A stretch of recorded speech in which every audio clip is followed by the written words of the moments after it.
What's up? I don't know. Why? I don't know. I don't even know how to start this video. I just hit the button. Like, share, and subscribe. We're going to do a general energy reading or something like that. If you guys get out of your head, I noticed this yesterday. I had someone call me and ask me for advice yesterday. And then they were talking about something. Oh, yeah. It was my ex-sister-in-law.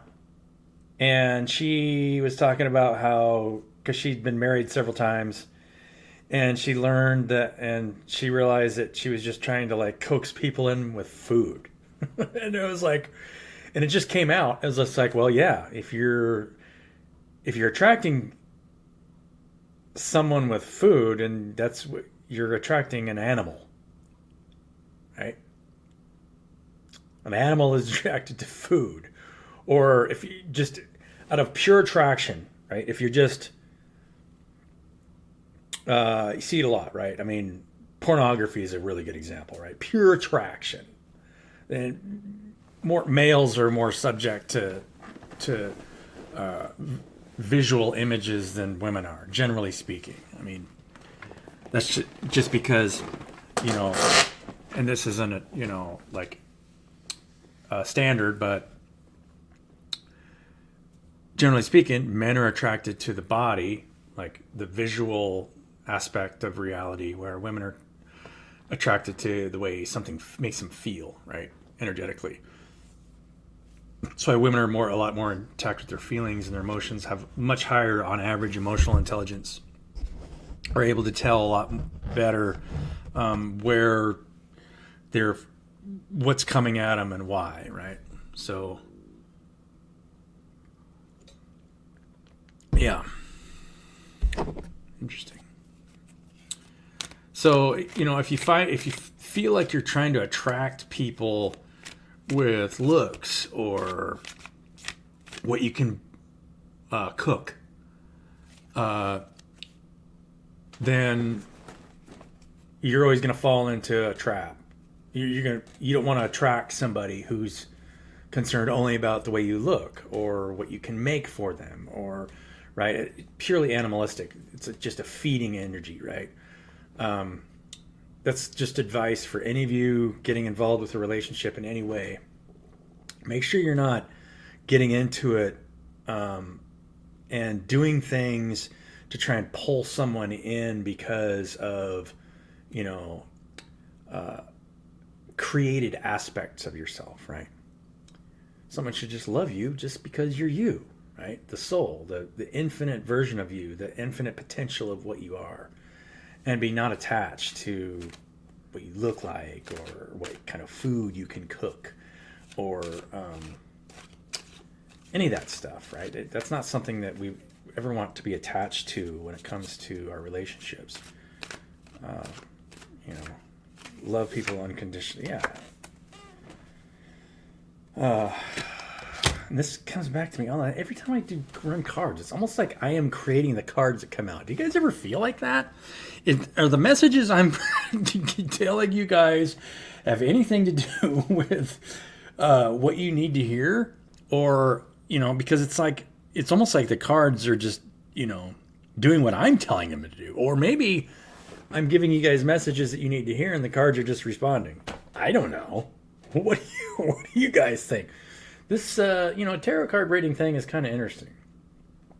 You see a lot of different tarot card readers, and we're always talking about you, the listener, right? And I know this is you guys. You're feeling a fountain of emotional blessings. You guys have emotional blessings coming in, and it's because you are detached, right? This is a potential card. This is an infinite potential of emotional blessings because you're detached from the need to, what I was just saying, right? I mean, if you're attached to the way someone looks, or you're attached to, if I don't have a delicious meal by 10 o'clock in the morning, I will be upset. Right? None of us want that. I mean, I'm not going to be opposed to a delicious meal, but if I don't get one, I'm also not going to be upset, I don't think. Hopefully not. I think as you grow older, you kind of eat less and less anyway. Anyway, so let's get another card. Yeah, Willy Wonka and the Chocolate Factory. Does Willy Wonka eat the candy? The only thing I saw Willy Wonka eat in that movie was he was licking the wallpaper. Strawberries taste like strawberries. The schnozberries taste like snozberries. Snozberry? Who ever heard of a snozberry? And then he says one of the most important things in that movie at that point. He grabs her by the face. It's like, we are the dreamers. Right? We are the dreamer of dreams. Willy Wonka is the dream maker. How do you enter the dream? Have you guys ever entered the dream? Have you guys ever entered a state of being where it felt like you could not differentiate between what you were creating and what was happening around you? Like every single thing you were actively creating, even the actions and reactions of the people around you. That's when you enter the dream. When you're become one with the dream maker. Even the end. And the end, and this is something I just realized, at the end of Willy Wonka and Chocolate Factory, Willy Wonka is completely detached from Charlie's choice. His whole intent of creating the golden ticket was to find a boy who could replace him, who he could teach all of the things that he knew and why he was the Candyman, right? And somebody that he could hand over the factory to. Whether or not Charlie made the decision to give up the everlasting gobstopper from a pure heart was purely up to Charlie. If Willy Wonka had been attached to the outcome at all, he wouldn't have received the outcome that he desired, because he would have acted differently. He wouldn't have told Charlie, get the hell out of here. You stole fizzy lifting drinks. Right? You don't get the chocolate. Goodbye, sir.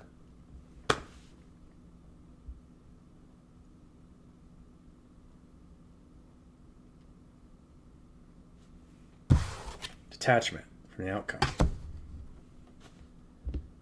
In order to be your true self, you really have to be detached from the outcome.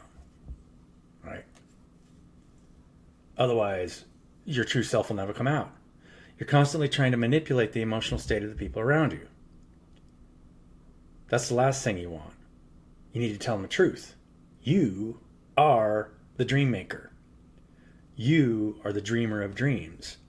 If you don't accept that, you'll be trying to manipulate the emotional state of the people around you, and you won't hold them accountable for their decisions. Right? You'll always be saying you're sorry. Or, yeah. What are you guys saying? We're surrounded by angels right now, right? You guys know that. Wherever you're sitting, you're surrounded by angelic beings. And they're just watching you to see what you do, how you're acting, what you're willing to say. If you're not loving the people around you the way you want to be loved, then there's always consequences.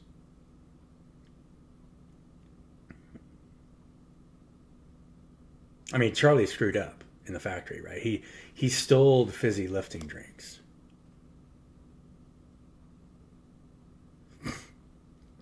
And then when they walk back in, it's right before the scene where I've seen, in case you guys can't figure this out, I've watched that movie. I don't know how many times I've seen Willy Wonka and Chocolate Factory.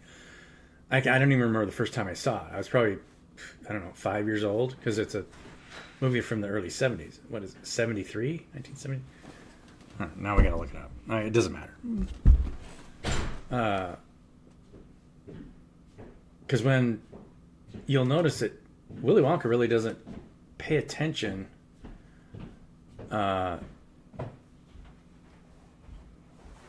to Charlie and his grandfather when they come in.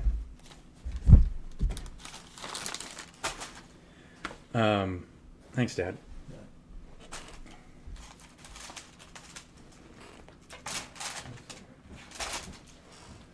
Right? They're in the middle of watching the geese lay the golden eggs. So when Willy Wonka, the Chocolate Factory, when Charlie and his grandpa come in through the door, they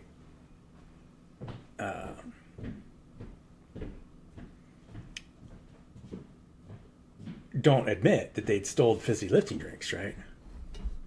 Now, would it have been different if when they came in, they say, "Hey, we apologize. We took some fizzy lifting drinks and we didn't realize it was going to do what it did. Really sorry, but yeah." Probably would have changed the outcome of what Willy Wonka would have done at the end of the movie, right? Because Charlie, there was some deceit there. And that's why Willy Wonka was mad at the end. You stole. They didn't. If he would have said he was sorry, that's different. Why would Willy Wonka act differently there when Charlie and his grandpa didn't own up to the fact that they stole something that they were explicitly told not to drink, right? It's a candy factory. There's lots of things there. The delights need to be weighed carefully. Right? You can't just go walking into a candy factory. You can't just start eating everything, right? You'll end up getting sucked in through a chute, or getting thrown into a boiler, or turn into a blueberry, or shrunk into a little man. What was the other one?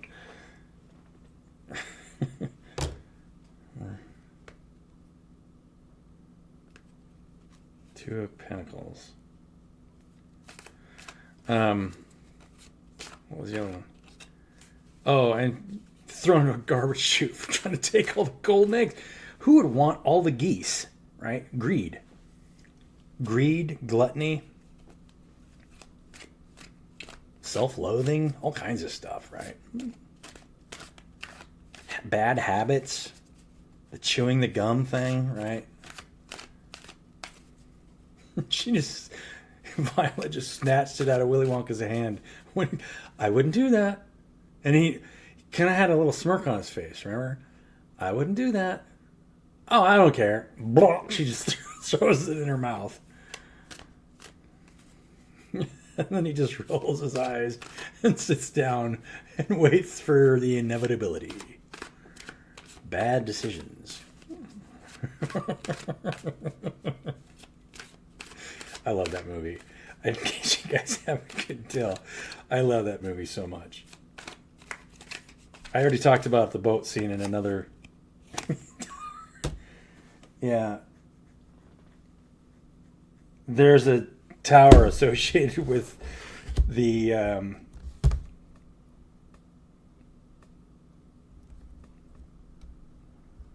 more on the tower. We got the tower right here next to the two of Pentacles. High Priestess.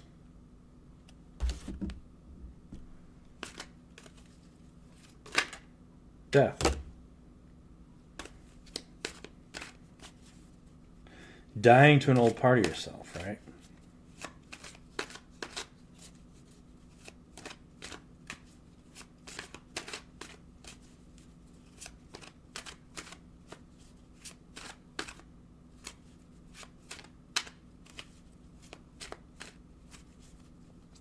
I don't know if you guys have seen the second one. I thought that the Johnny Depp did a good job on that one. I just didn't really care for that one as much. It was so strange. Kind of focused more on the life of Willy Wonka and as a youth, and kind of his like self-destructive behavior. But that's not really the story of Willy Wonka, right? That's why I don't think I really liked that one as well, because it was more about his like strange insecurities, if I remember right. I only watched it once and I didn't really think much of it. The new one with I can't remember the actor's name. Timothy. Guys who plays Paul Atreides in the new Dune movies. Doesn't matter.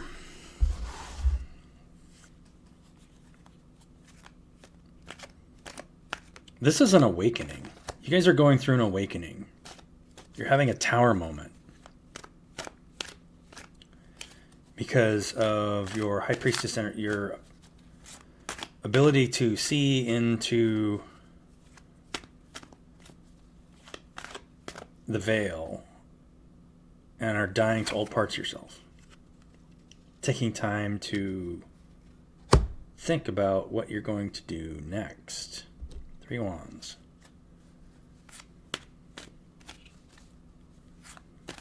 3 wands is different than the 2 wands, right? You got 2 wands sitting behind you. These are like lessons learned from old actions taking, and you're kind of going forward in a little.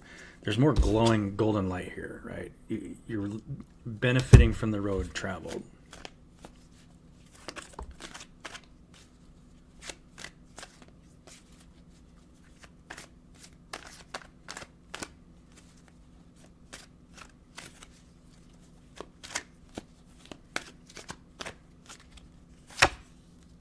Eight of Wands.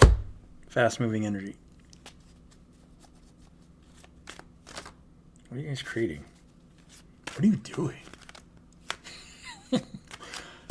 What's so exciting? Excuse my stomach.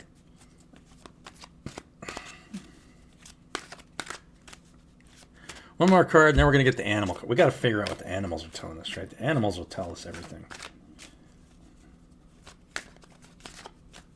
Maybe we could go into the forestry deck. I don't know.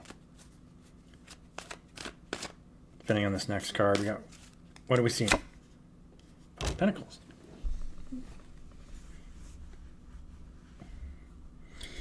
This is a divine light within, right? This is a 5 of Pentacles gets mistaken all the time, but like you're out in the cold. Maybe it's just wintertime and you guys are cold and you like to wear a sweater.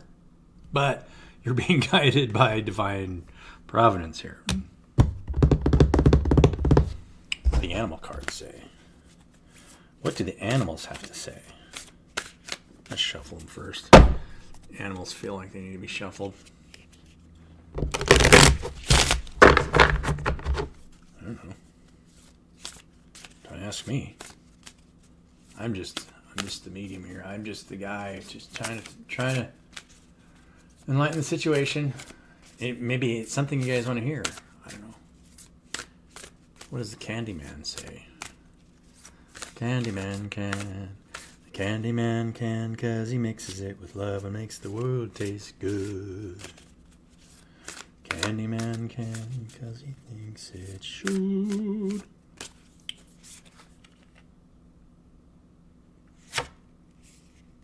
Action, determination. Subway. This is like a pigeon trying to get on a subway, right? Action, determination. That pigeon's going to get on the subway. It's just waiting for the door to open. It's a message there, right? Taking action and keeping determined, but there's still a patience part of this card, right? You're still patient and waiting for things to kind of unfold in front of you. What else?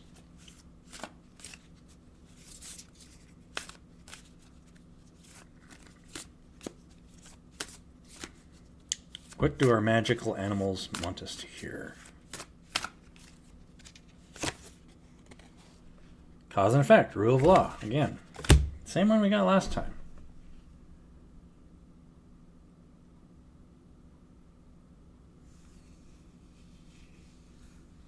Certain things have to happen in the group collective in order for actions to be taken, right?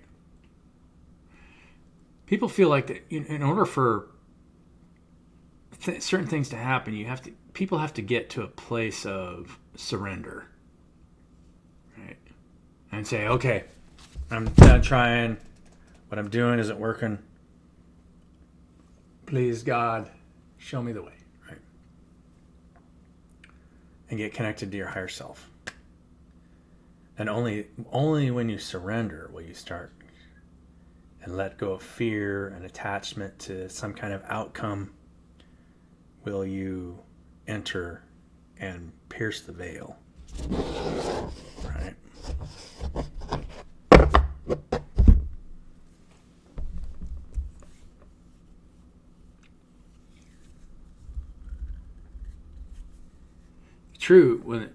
The truth is, right, if you become a speaker of the truth, and if the truth can set the rest of the creation free, then you'll always be protected, right? Truth sayer. It's a truth sayer drug. It's like the water of life is a truth sayer drug.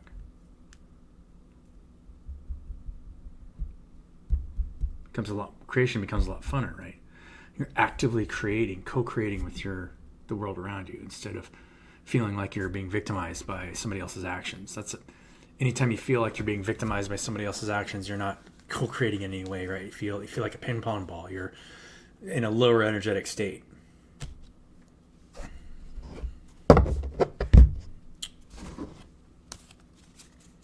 Let's get a couple oracle cards, and then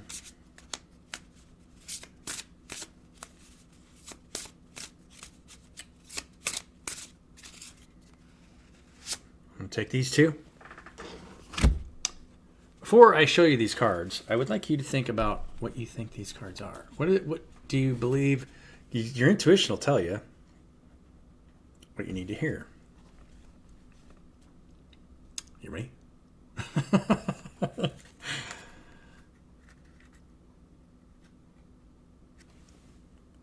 Gratitude and patience.